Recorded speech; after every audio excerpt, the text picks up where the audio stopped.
Hi Homeworthy, I'm Sean. Welcome to my home in Bath. I'm so excited to show you guys around.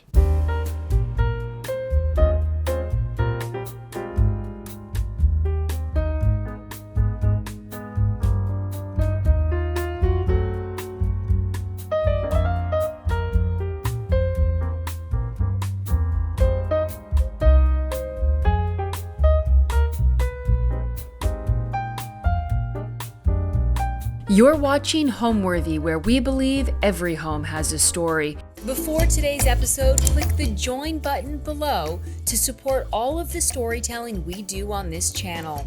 Our growing community of members help to directly fund more videos so we can capture these extraordinary homes from around the world. So join today to receive early and exclusive access to new Homeworthy videos. My name is Sean Symington and I'm an interior designer based in the UK, and we are currently in my home in Bath. I'm originally from Toronto, Canada, and I moved to London, I guess, like 8 years ago now. And I worked for various interior design firms in West London. And then I sort of started my own company, and yeah, I just settled. I didn't think I was gonna stay. But I did. Here I am. Almost a decade later, I'm still here, so I guess I like it. So the house is a Victorian Terraced house. It's not that special or spectacular, but it's in a great location, which is why we bought it, because it's kind of in the center of town, so we're able to walk everywhere, go for dinner, and lovely restaurants in Bath. Bath's a lovely city. It's a Georgian city, so it has gorgeous architecture, and there's lots going on here. There's lovely art galleries, and there's a really good sort of design scene here. And we bought the house because it was sort of, a great deal, a great project. It's perfect for us because it's just my partner and I and our little dog Penny. So it's perfect size. So we did so much to the house. We dug down at the back to make a higher ceiling. It had one bathroom originally, and sort of every room was a bedroom, because obviously it was for students. There's a big university here, so it was very much a university accommodation. So we had to do everything. We had to gut kitchen, we moved the bathroom upstairs, we divided a bedroom in half to create a bathroom on the first floor, which would serve for the bedrooms. And then we created a utility room at the back of the house, which didn't exist. So a lot of steel beams and all that jazz, which was probably the most in-depth and the most laborious kind of the interior architecture element of it. So, I mean, it was, in general, a lot of work overall. It was sort of the whole house. It ran over budget, over time, always the same situation. We just wanted to get in so badly because we were renting for the year that we were renovating. So we couldn't wait to get in. And there was a few things I probably did prematurely, like I love to see rooms finished, so I kept moving furniture in and, finishing a room, and then it would get all covered in dust and have to clean the whole thing again. So definitely don't do that as some advice. Just wait until it's completely finished. I just wanted to see something done, and I feel like we would take 2 steps forward, 1 step back, 2 step forwards, 1 step back. It was a lot of that. It was very stressful, but it was fun. And I mean, it's a bit like having a baby. I think you sort of forget about it and you're just like willing to do it again. Like I'm like, on to the next project, even though it was so stressful at the time. Welcome to the front entry hall of my house in Bath. As it's a traditional Victorian terraced house, the hallways are always so narrow. We opted to leave the wall up so that we got a nice formal drawing room. I wanted to somehow still furnish this space so that it didn't just feel like this long, skinny hallway. So I found this company called Scumble Goosey, which does these console tables, and I had it painted in preference red by Farrow & Ball, and I really love the pop of color that it creates and gives to the space. And then these cordless lamps, which are great. They give off the nicest light in the evening. I put these on the console table and a little stool below, somewhere you can put your shoes on. And then botanicals on either side of the mirror. I wanted the space to feel warm and inviting, and kind of set the tone for the property. And it's a very tricky space because, as you can see, it's literally this wide. So it's kind of proof that you can furnish even the narrowest of hallways. Another trick that we did was the curtain by the door. So I wanted to create a sort of vestibule by the front door, which would hide, sort of if we do have shoes and coats closer to the door. As you come down the stairs, it creates a really nice vignette and warmth to the room. I also feel like by dividing the hallway with the curtain, it makes it feel less long and narrow. And I went for a vertical ticking stripe, which kind of elongates and plays up the kind of narrowness of the hallway. I thought that was kind of fun, and I added a really fun fringe to it.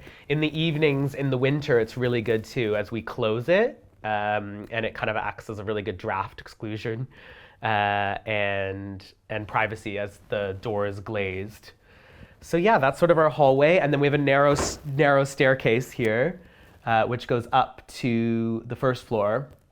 I did a sisal stair runner with a border, a charcoal gray border, and then antique brass stair rods. And I just wanted to add a little bit of glamour to the space, and I really like how the charcoal picks up the checkerboard marble floor. So I played up that black with that. And then we painted the entire ground floor effectively, apart from the front room, Pointing by Farrow & Ball, which is a kind of nice creamy white, which I do think helps make it feel a little bit more open and a little bit larger.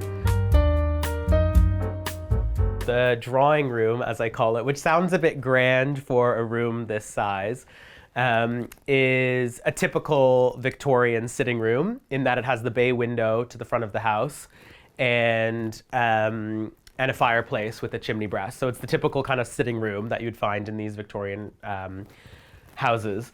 And I really wanted to play up the coziness of this space by grass clothing the walls. So I did a really nice textured grass cloth from Philip Jeffries on the walls, and it's called Tantalizing Teal, which I like the name of. It's kind of a nice jewel tone teal. And then I opted to paint the woodwork, like the cornice and the coving and the and around the windows, an archive Farrow & Ball color. And I really like how the teal ties in the walls. So it just feels like this kind of cozy space. And then I did curtains in an Ian Sanderson fabric with a Samuel & Sons silk brush fringe down the sides. And then I lined it in the inverse of the color. So the lining of the curtain is like a gold, and the outside is like a teal. So I like those details. I always like lining curtains with a contrast fabric. The chair is like a vintage George Smith chair that I found online, and I had it reupholstered in a really great Vert Granet fabric, which I love. Skirted table, which I love to do. It always adds warmth to a space and fills a cozy corner. And then I did my springtime mantelpiece for Homeworthy. Doesn't normally look like this, but I love changing and being adventurous with the mantle. At Christmas, we went wild in the holidays with really fun greenery and pheasants. So it's fun to switch it up. This room is actually not very big, and we were able to fit a lot of furniture in it. And I think sometimes putting more furniture in smaller rooms is a good idea. It makes it feel bigger in a weird way. It's so odd, but it does. I think going dark on the walls and matching the woodwork to the wall helps it to feel cohesive and cozy and not break the wall up too much. So that helps. Also, by doing the curtains the same color as the wallpaper, I think that helps make it feel larger as well. And then we went bigger on the furniture. So the armchair is quite substantial. It's like a real classic roll arm, overstuffed armchair, and the sofa's a decent size. So I think going larger on the key pieces and then dotting around lots of little side tables, ceramic stools, I think you can get away with a lot of furniture in a small space. What I did do was on the wall opposite the window, we designed and had made a giant bobbin mirror in a really great sort of raspberry color. And I think that helps make the room feel larger as well because it sort of reflects back the entire room again. So I think there's various ways of making a space feel bigger, but you don't necessarily need to go bright and light for a space to feel large. And then I have a leopard. I bought this French chair at a market, and I reupholstered it in a lovely leopard, velvet leopard by Osborne and Little, which I really like. A bobbin fender is always a good idea, I think. And funnily enough, when we bought the property, we didn't even know there was a fireplace here because there was furniture in the way. And so when we discovered this fireplace, we fell in love with it because of its original details. And then a collection of oils, which I've bought over the years, sits over the fireplace. I really love French oils and Swedish oils. And I like a collection of art. I think it's always cozy and nice. And there's Penny on the sofa. We did a pink sofa, which I know is quite daring, but I love the contrast of the pink with the teal grass cloth. And then it was all kind of centered around this Lee Joffa fabric that I used as cushions and as the skirt of the table because it has all the colors in it. It pulls the pinks and the teals. And again, another Samuel & Sons fringe. I love fringes. I love fringing around curtains and cushions and upholstery. I think it's always a good idea.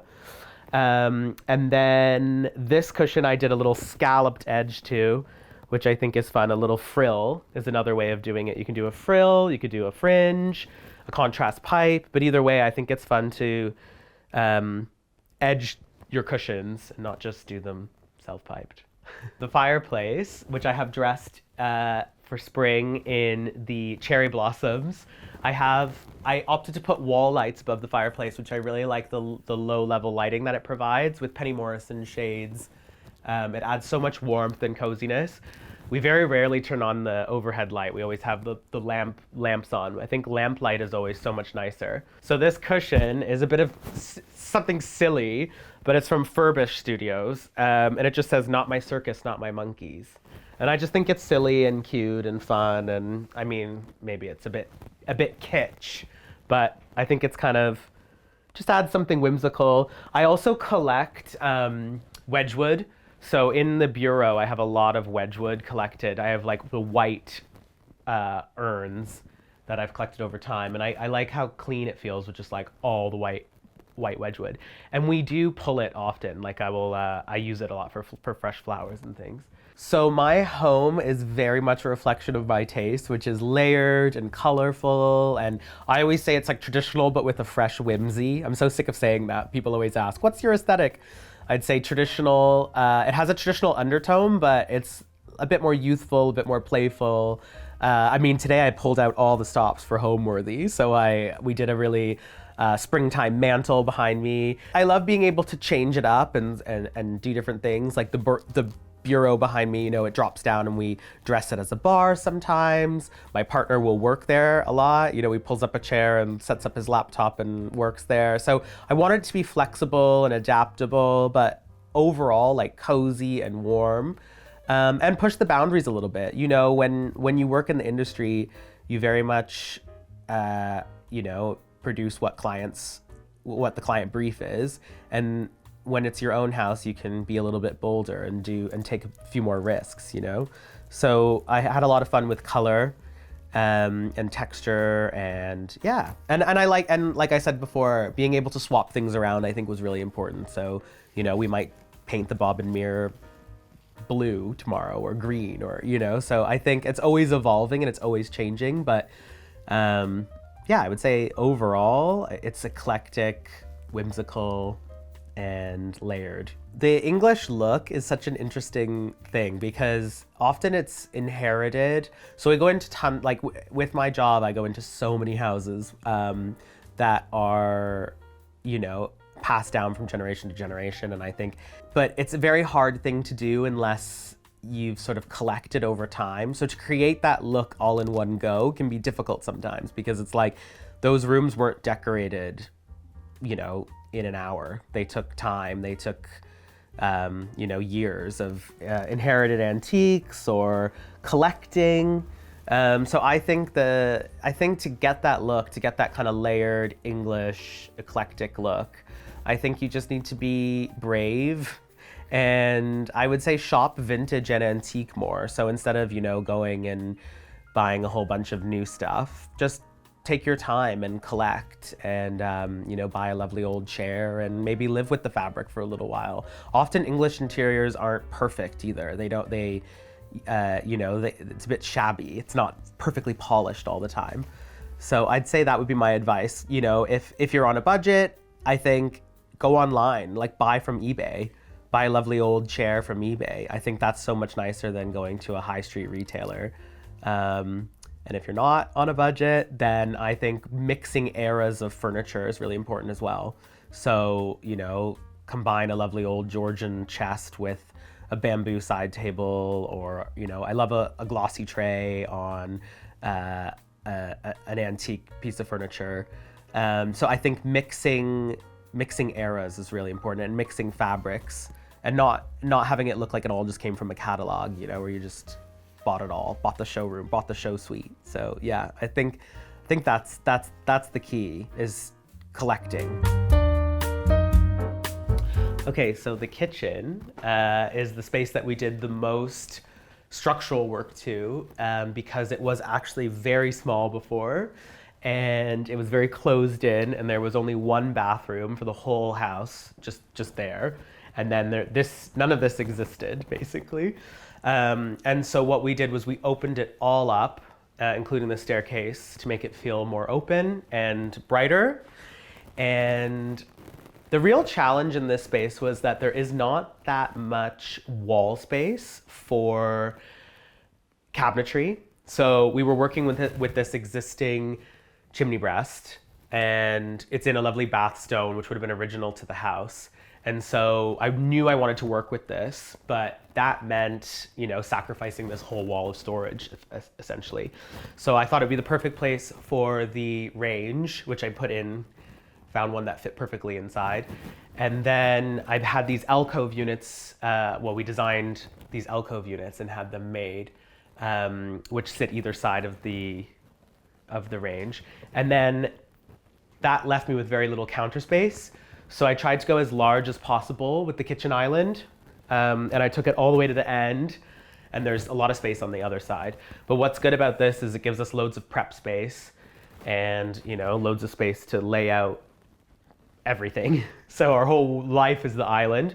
And then we needed the island as well to have as much storage as possible. So I made sure to put the dishwasher, the bin, and then drawers all the way around. But in order for it not to feel too kind of heavy in the room, I wanted it to be more open at the bottom. So we incorporated, I sort of designed it with these columns. I saw an image in, I don't know, like Southern Living or something, of a kitchen island, and I really loved it. So I took it to paper and I sort of drew it, and I like this space that we've created at the bottom. So we can have display, baskets, various things across the bottom. And I change this out a lot. Sometimes I have baskets on display, sometimes I have, jars, lots of different things. And I think it's great because I change my mind a lot, and I like to change things around. And so having an area for display for me is really important, and an area for collection. Annoyingly, again, with the wall space, there wasn't that much space here to have full-blown, full-depth counter or full-depth cupboard space.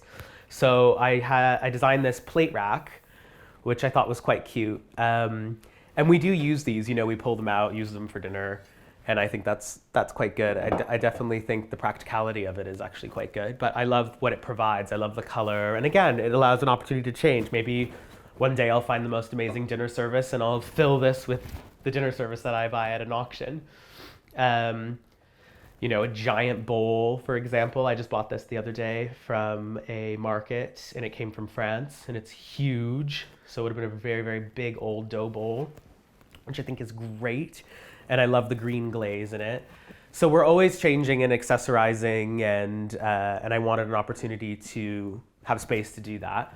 On the same line as that is this pot rack, which I had installed across the chimney breast. And I think it's great because, it shows a collection of antique French copper pots. At Christmas, I had a wreath, and I often have dried lavender or rosemary or different things. And I kind of, for a moment, got into collecting old Jell-O molds. And I love this fish one. So it just provides an opportunity to change things out. Honed Carrara worktops, I think, is always a good idea. And I like that they age. People always say, like, don't do Carrara, don't do marble, because, of course, it shows every mark. But I actually like that about it. I like that it gets a bit muddled and a bit messed up because, it's supposed to show its wear and tear and age. And then in here, in the kitchen alcoves, these bifold doors are quite good because they conceal and hide a lot, and they look equally as nice open. So we opted to do preference red on the inside, which is this sort of purpley red, which I really like. I love the pop of color. I was really, interested in customizing this kitchen to be exactly what we wanted it to be. So I did a knife rack, or knife slots. The second drawer we did a really great spice rack. I mean, you can see I'm not very messy. This is real life, which is good. I'm not really, this is my real life. And then what else? And then over here, same thing with the cutlery. So it was a great opportunity to customize the kitchen to exactly what we wanted it to be. And again, here, we use this a lot. This is more kind of our coffee area and glassware. The checkerboard floor, which is a marble floor that I found at Mandarin Stone, which is a really good tile company here in the UK. I really love, because I love how rustic it is. It's tumbled and it's a bit messed up.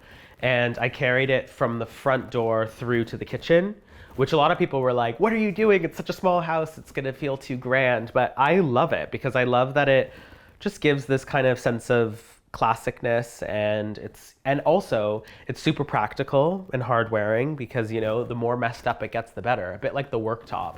I think the more messed up, the better. There was a wall here with a door when we bought the property, and obviously we've opened it all up. The storage under the stairs, people always say, where's the fridge? Where's the fridge? Our fridge is actually here, integrated under the stairs. And then we've done all of this kind of touch to open larder storage, pantry storage, which I think is great. We've done tongue and groove all the way across, which we've also done on the ceiling. So we carried that detail across the ceiling. And I like that you can't really tell that there's storage here and it doesn't feel too full of cabinetry, but equally is super practical. So I always knew I wanted to be an interior designer. I literally came out of the womb decorating. Like literally was obsessed with it.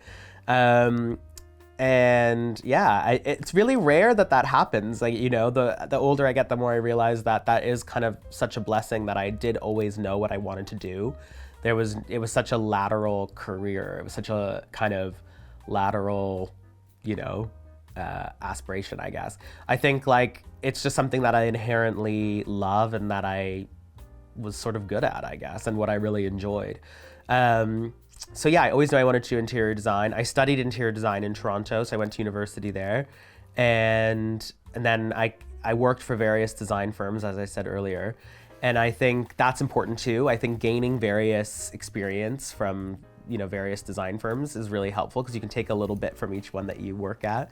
You can't just start and have your own company and go. I think you do need that kind of education in design as well. Because I think it's a bit like any art, like you have an inherent ability, but then you get better as you work in it. So, the more projects you do, the more you fail, you realize something doesn't work. I think that's really, really valuable. Following on from the kitchen, there's this sort of sunken area, which is the living room, dining room area of the house. And actually, this is what I was saying earlier, this was so much work for them because the ceiling height is not very high here, but it was, if you can believe it, even lower. So they had to manually dig down in order to like get the height here to have a nice room. And so this is really where we like live in the house.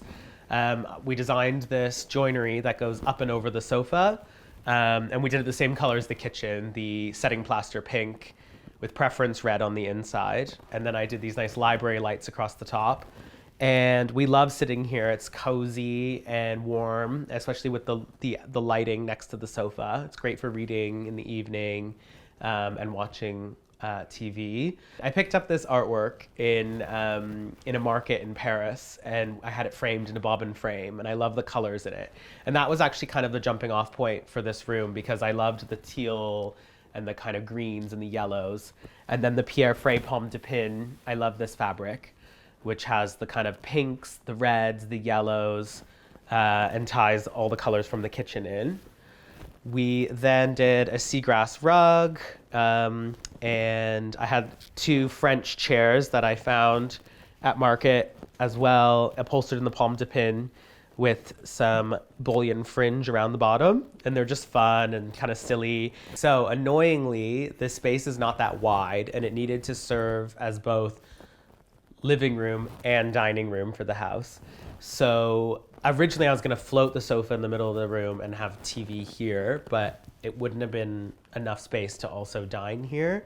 So what we did is we found a Samsung TV, which they do the frame, which is really, really good. So it looks like artwork, but it's actually a TV. So we sit here and watch television over the banquette, which is actually over the dining area. So this over here is the dining space. It opens to the garden, which we're having work done currently on. And I found these French chairs from a dealer in the UK, and I had them reupholstered in one of my favorite prints, like Sybil Colfax, which is a very like small little squiggly print, which I think is great. Classic tulip table, which I think is a nice contrast with the chairs. So I love mixing eras, like the French antique with the more modern table. Giant clamshells become a bit of my signature. I think they're so useful, filled with lemons. And then I designed this scallop banquette, which is great. Originally I was gonna put something fixed here, but I like that it's a piece of furniture that I can take with me. And then the TV, which looks like art, hopefully. Pretty buyable. People are always surprised. They're always like, is that a TV? Where's the TV? And I'm like, there. Behind the art. Through this space, this is all new. So this part's an extension on the house that we basically built. And then we also were able to incorporate a utility room back here, which is very small, but I got another loo. So it's a WC 2-piece powder room. So we have the toilet, basin, and then I did the same Pomme de Pin wallpaper above tongue and groove. It's so small in here, but we also have the washer and dryer behind a skirt in there as well. What room is the most me? I think it's a tricky one because it's like most me at what time of day and what day that I designed it. You know what I mean? Like I love the room I'm sitting in right now because it's very cozy and very warm, but then I love it during certain times. Like it's very much an evening room to me. Like we use it a lot in the winter. We'll sit in here with like a glass of wine, the fire. But then day to day, we like live in the family room, the room off the kitchen, which is, you know, where the TV is, and my partner will be cooking or I'll be cooking and we'll be, you know, watching TV. So I think it depends. Like it depends. I think I design often as well in how I'm feeling at that time. So for some reason I saw this room dark and I saw this room, you know, moody and cozy. I mean, it's really bright right now because the sun is shining. But so this is very me, but then, you know, my bedroom is very me as well. So I think it just depends. And me changes. Like I think I'm constantly evolving. Like I said, I think in in a year or two, I'm sure I'll paint the bedroom a different color. So I think, you know, it's always changing. My favorite thing about my home is that it's cozy and safe and warm. I think that's the most important thing when designing houses is you can make any space beautiful. It doesn't need to be, a massive Georgian manor house. I think for me, it's a very average Victorian terraced house, but it's perfect for us.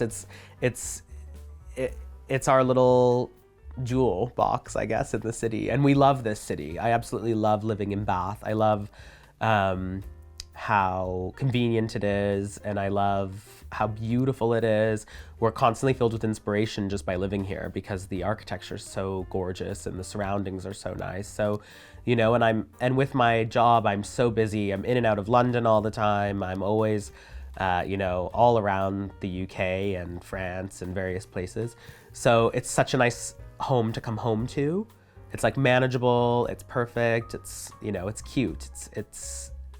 That's I guess my answer. It's a difficult one. I think you can make any place feel like home. Follow me upstairs to see the bedrooms and the rest of the house. So we actually created this room. It used to be a larger bedroom, and we put this wall up to incorporate a bathroom up here. And again, similar to the drawing room, we went dark in the color. So this is Farrow and Ball Stone Blue, which is a great strong blue, which I love. Then we did sewn scrolling fern on the bed, cute little matching bedside light and table lamp. And yeah, it's a cute little guest bedroom. It's perfect for my little nephews when they come and visit. And everybody loves this little room. It's quite cute. Let me show you my bedroom next. Welcome to my bedroom. We designed these wardrobes with fabric inside to add warmth, and we needed the storage, so I filled the whole wall with wardrobes, but I didn't want it to feel like you were sleeping in a dressing room. So I felt like by adding these fabric panels, it sort of, again, gave it more visual interest and made it more bedroomy and soft. And then I opted to paint the entire room Farrow and Ball red earth, which is such a great sort of terracotta color, which is not a kind of typical choice for a bedroom, I think, but I liked it because basically the kind of fabric that I was inspired by was the Schumacher Tiger Palm fabric, which I love and I still love to this day. We use it in so many projects, and I think it's so fun because it's like folky, but it's block printy, and it has a coolness to it. So basically it had these kind of colors in it. So I pulled the terracotta out of that, and then I did a similar tone on this fabric, which is by GP&J Baker. And I love it as the lining of the half tester and on the inside of the wardrobes. We created this sort of half tester, I guess, or bed canopy over the bed to add softness and to give it more visual interest. Originally, when we bought the house, there was wardrobes on that wall there, and we tore them out, and we basically widened the chimney breast in order to accommodate the king-size bed. So we had the builder build this out so that I could fit the bed here. And then I made sure I could fit these nice Gustavian chests of drawers either side in the kind of alcoves. Wavy mirrors, which they've annoyingly discontinued because they're such good mirrors. Thank God I have a pair of them. I think a pair of mirrors either side of a bed is always a good idea. And then these like large rattan lamps. I think a big lamp is always good next to a bed. I wish I had done wall lights. I think reading lights is always nice next to a bed, but it was very challenging because the bed is the width of the chimney breast. So it was tricky, and I wanted to be able to fit these chests. And then I just did one long cushion on the bed with a really cute little frill, which I thought was really fun rather than multiple cushions. It's just a bit easier to deal with, and I like the cleanness of it. And then the bed end chest, which is rattan. It's called the Calabash chest from Oka, which is a really good company here. We fit our life in here. We have all the linens, the towels, everything in this chest. So thank God for the chest. Then I found this little antique Napoleon chair, a little French chair at a market, and I had it reupholstered in the tiger palm with a little gathered skirt. And then another little cushion. Again, collection of oils that I've collected over time. So one's mid-century and one is a little bit older than that. And I like them together. I like putting art that you wouldn't think of together. It's more collected and layered. The curtains are in a really lovely fabric by Jane Churchill, and it's this kind of, I don't know, it's kind of African, I guess. I really like the ethnicness of it and the vibe. And then I fringed down the leading edge. I think fringing curtains is always a really good idea. I like having some sort of edge detail to it. It just elevates it. And then another seagrass rug, which I think is always nice texture to a room. So it's this kind of seagrass matting, which, you know, what's good about it is it's not very precious. It's very robust. So you can just sort of do whatever to it. With a dog and a busy life, it's just nice to have the kind of durable seagrass underfoot. So let me show you the loft next. I think you're going to really love it.